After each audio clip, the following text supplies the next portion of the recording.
If you're a fan of old school bodybuilding, then make sure to check out Subs the Movie. Filmmaker Alex Ardenti explores the $40 billion sports supplement industry, delving into the origins, evolution, and current state of supplements used by millions of fitness enthusiasts worldwide, available at Amazon and Vimeo. Hi everybody, Golden Era Bookham here, and today we're going to look at all the exercises that Arnold Schwarzenegger learned at Vince's gym under the tutelage, of course, of Vince Gironda. If you've been watching the series of interviews with Jerry Brainum on my channel, then you would have heard the story of how Vince insulted Arnold when he had just arrived in the US to train at Vince's gym. Little known to most is that Arnold stayed at Vince's gym for about a year, absorbing the knowledge of the Iron Guru to take his physique to new heights. In my interview with Jerry Brainum, Jerry confirmed my research into the matter and expanded on it further. So let's go through the list of exercises for each body part that Arnold adopted from the Iron Guru. And for a guide of how to perform each of these exercises, please refer to the Wild Physique, and for how to incorporate these exercises correctly into your programming, refer to the Master Series and Pro Series of bodybuilding publications found in Classic Physique Bundle. Starting off with legs. For legs, Arnold was a big believer in the squat as a mass builder. However, Arnold used both the hack squat, the Dellinger squat, and the Gironda power leg extensions to really bring out the muscular separation of the quadriceps muscles and upper thighs. Interestingly though, Arnold never used or incorporated the sissy squat. Arnold also incorporated Gironda peak contraction leg curls for hamstrings and donkey calf raises on a curved calf block to enhance his calves further. It is well known though that Arnold also incorporated Reg Park's knowledge on calf training to really improve his calf development. Looking at chest now, although Arnold believed in the barbell bench press and its variations as an excellent mass builder, Arnold did incorporate the Gironda wide grip V-bar dip to bring out the lower and inner pec line. The neck press was also a favorite of Arnold and Franco as well, with the feet elevated on a bench to target the upper pectoralis minor and shoulder pec tie-in. For back, Arnold was a big believer of basic exercises such as the deadlift, the barbell row and the T-bar row, but learned the V-bar sternum pull-up from Vince Gironda. Franco and Arnold both actually saw benefit in this particular exercise as it is excellent at hitting the lower latissimus at its insertion near the hips. Deltoids. Although Arnold used the basic shoulder press and its variations as mass builders, he learned and incorporated many different lateral raises and variations of presses at Vince's gym. I have previously explained how Arnold would watch Larry Scott train both arms and shoulders, which was confirmed by Jerry, and he adopted Larry's techniques for training shoulders and incorporated the Scott press, so much so that in more recent years this exercise has been referred to as the Arnold press, which is incorrect. In fact, it should be referred to as the Gironda press as it was created in Vince's gym. Along with the Scott press, which hits the side and rear delts more so than the standard shoulder press, Arnold also incorporated different variations of lateral raises such as the standard seated lat raise and the bent over lat raise to hit the side and rear heads respectively. Also, he would perform lying lateral raises and cable lateral raises as performed by Larry Scott at Vince's gym. Finally, regarding arms training, it is well known that Arnold used the cheating curl to develop the majority of his biceps mass. However, upon arriving at Vince's gym, he began blasting his biceps at the preacher bench after watching Larry Scott and Don Peters train, performing all kinds of variations on the preacher bench. Arnold also learned the incline dumbbell curl, which he used to develop his incredible biceps peak. Arnold would also learn to perform and incorporate a variety of triceps exercises learned at Vince's gym, such as the one-arm triceps extension and the pull-over triceps extension, which hits all three heads of the triceps, as well as bench dips as a finisher for the triceps.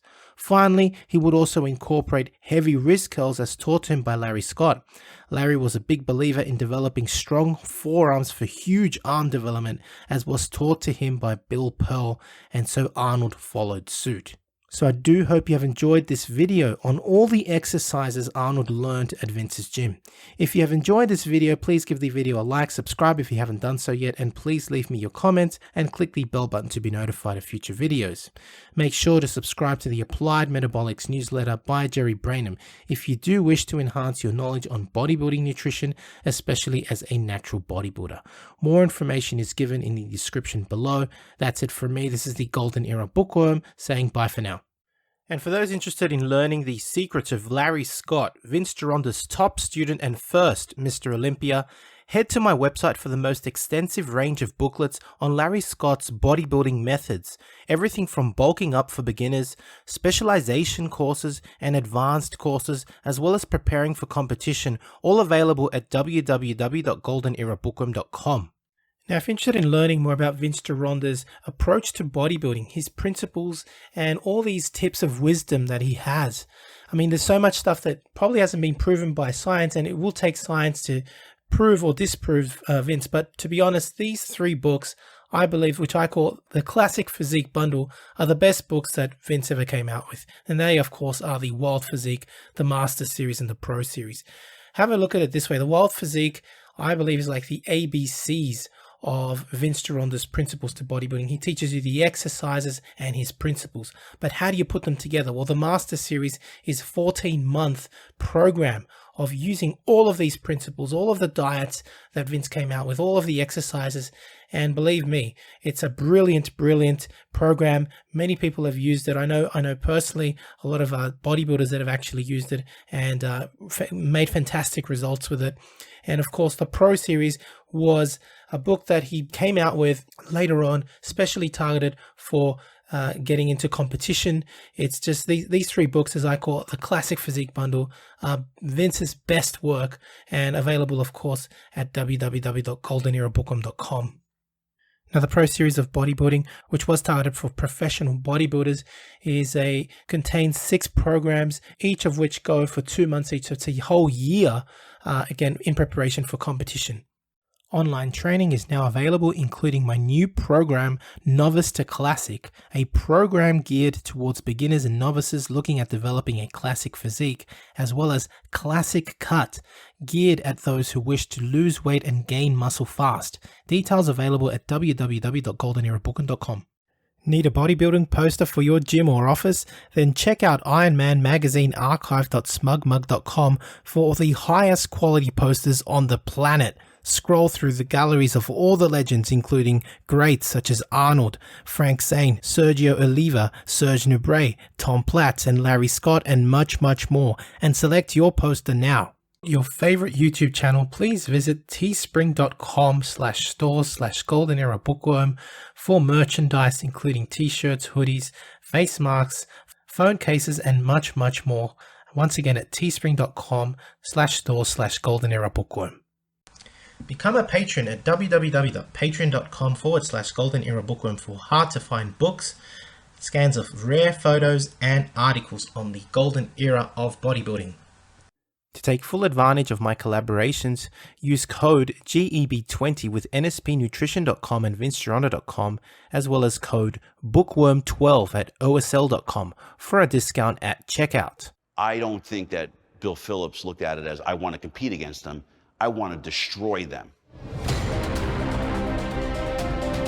If they pass legislation basically making any type of food supplement a prescription item, that would be the end, the death of the entire food supplement industry. Take your vitamin pill now. In the 1960s, the sports supplement industry was barely emerging. I think the reason why Joe Weider was so successful was he had Arnold on his side. He wasn't selling supplements. He was in the dream business. Joe Weider was a marketing genius. People would say the promotions or the endorsements back then were cheesy. To me, it wasn't. I loved it. Fitness was taking off. You know, fitness became cool. You had a lot of readers that wanted to be like the stars that they idolized. Bill's strength is his marketing savvy. He's a marketing genius. Got it. It's only vitamin. the right of American citizens to have free access to dietary supplements of their choice. Consult your physician. You might as well consult the next guy you meet on the street. They don't know a damn thing about vitamins and nutrition. The dietary supplement industry became the #2 most regulated industry. Nuclear, dietary supplements, pharmaceutical. We're more regulated than drugs. They come in and you need to allow the FDA. They have jurisdiction. The enforcement is kind of the questionable side of it, and how do they really get a handle on this monster?